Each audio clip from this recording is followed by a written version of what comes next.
अनिर्वचनीय, वर्णनातीत, भावातीत, कालातीत, गुणातीत, कल्पनातीत, जो कल्पना से करे। अगर हम सृष्टि की रचना को देखें तो उसमें 5 तत्व हमें स्थूल जगत में दिखाई देते हैं। वो 5 पंच महाभूत कौन कौन से हैं? पृथ्वी, जल, आकाश, अग्नि, वायु। अब प्रश्न मन में आता है कि ये जो पंच महाभूत हैं, इनमें हलचल होती रहती है, कुछ नई चीजें जन्म लेती हैं, फिर उनका पालन होता है और फिर उनका संहार हो जाता है।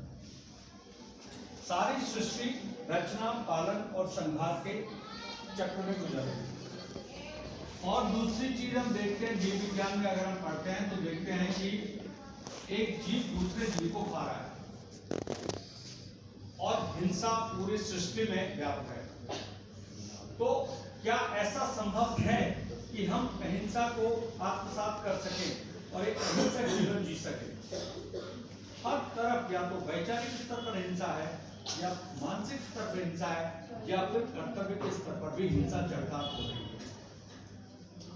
अब जंगल में हम देखते हैं कि एक जीव दूसरे जीव को खा रहा है। ट्रैप साइकिल हमने देखा, चूहे को सांप खाता है, मेंढक को सांप खाता है, फिर सांप को चील खा जाती है और चील को गिद्ध खा जाते हैं। फिर इस तरह से पक्षी जगत हो गया। फिर जंगल में देखें तो जो चौपाई जानवर हैं, शेर सबका राजा है, हिरण को खा जाता है, गाय को खा जाता है। तो ये जो हिंसाचार है, अगर हम सृष्टि का क्रम देखें तो एक कोशिकीय प्राणी, फिर बहुकोशिकीय प्राणी, फिर जलचर, फिर थलचर, फिर उभयचारी और फिर नभचर। ठीक है ना? तो जीवों का जो विकास है, हम देखते हैं कि हम वानर से उठ करके, उन्नत होकर के नर की स्टेज में आ गए, मानव की स्टेज में। अब एक बहुत बड़ा परिवर्तन हो गया। एक तो बात यह है कि क्या मानव जाति के अलावा अब कोई और उत्थान जीवों का संभव है क्या? मन में एक प्रश्न आता है कि ये जो मानव की रचना है, क्या इससे ऊपर भी विधाता की कोई रचना है क्या? या सृष्टि का विकास केवल मानव जाति तक ही सीमित होकर रह जाएगा? एक प्रश्न मन में आता है ना।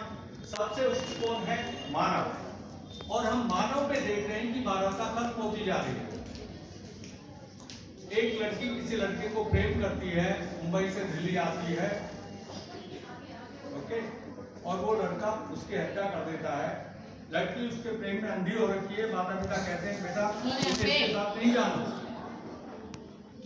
लेकिन लड़की अपने माता पिता की नहीं सुनती।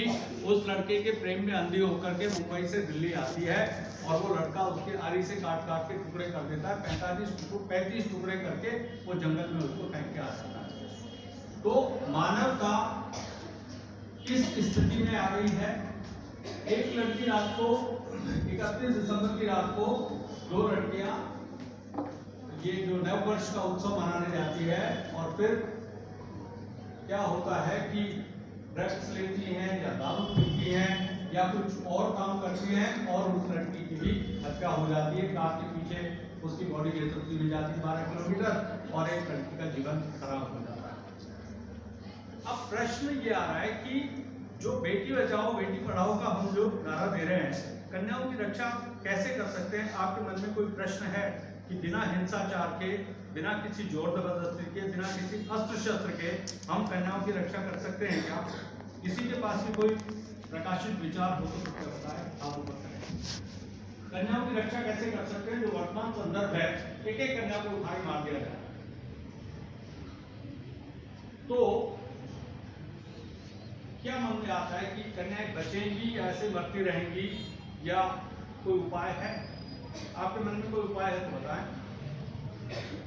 बिना किसी अस्त्र शस्त्र के कन्याओं को हम कैसे बचा सकते हैं? कृपया उत्तर दें।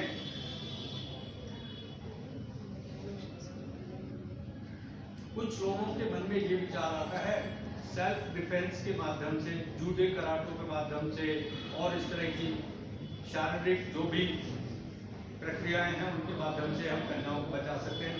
लेकिन क्या ऐसा संभव है क्या? वस्तुतः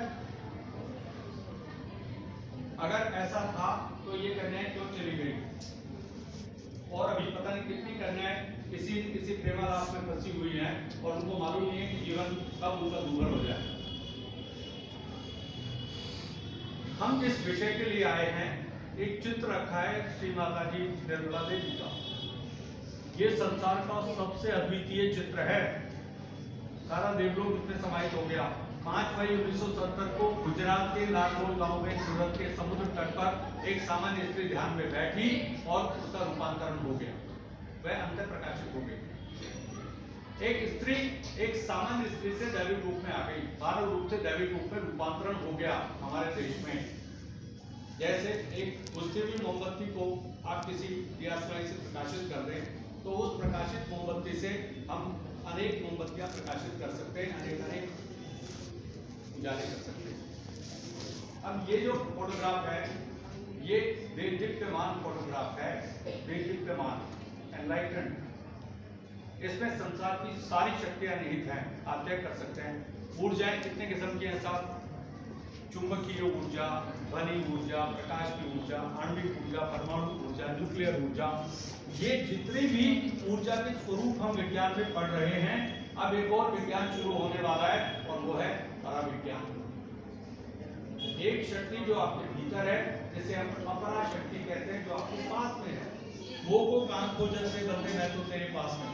और एक शक्ति जो बाहर है, चराचर में व्याप्त है, जो दृष्टि दिखाई नहीं देती। एक दृश्यमान जगत, 2 नेत्रों से हम दृश्यमान जगत को देख रहे हैं, तो क्या देख रहे हैं साहब? पेड़ पौधे, पशु पक्षी, जीव जंतु और 5 तत्व। विधाता ने मनुष्य को कितने नेत्र दिए? 3 नेत्र दिए। अगर हम भगवान शिव का चित्र देखें तो उनमें गंगा कहां से निकल रही है? उनके चित्र में उनके सिर में से गंगा निकल रही है। अब ये फोटोग्राफ इतना शक्तिशाली है कि आपके सिर में से भी गंगा की धारा को प्रवाहित कर सकता है। बहुत सारे लोगों ने अनुभव लिया है, जिन लोगों ने अनुभव नहीं लिया है वो इस अनुभव को ले सकते हैं। 5 मिनट हाथ खोल लीजिए, ऐसे हाथ खोल लीजिए, इस फोटोग्राफ को देखिए।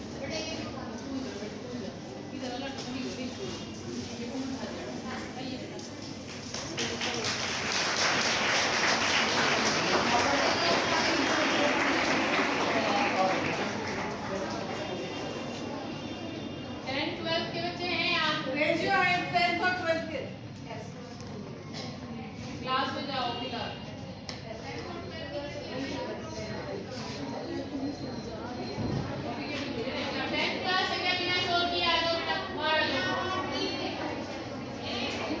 क्लास में चलो 10th और 12th वाले, बोर्ड वाले बच्चे आने बैठे। बोर्ड क्लास में बच्चे आने बैठे मिल जाएगा स्वेटर तुम्हें? स्वेटर मिल जाएगा बेटा बाद में। 10th class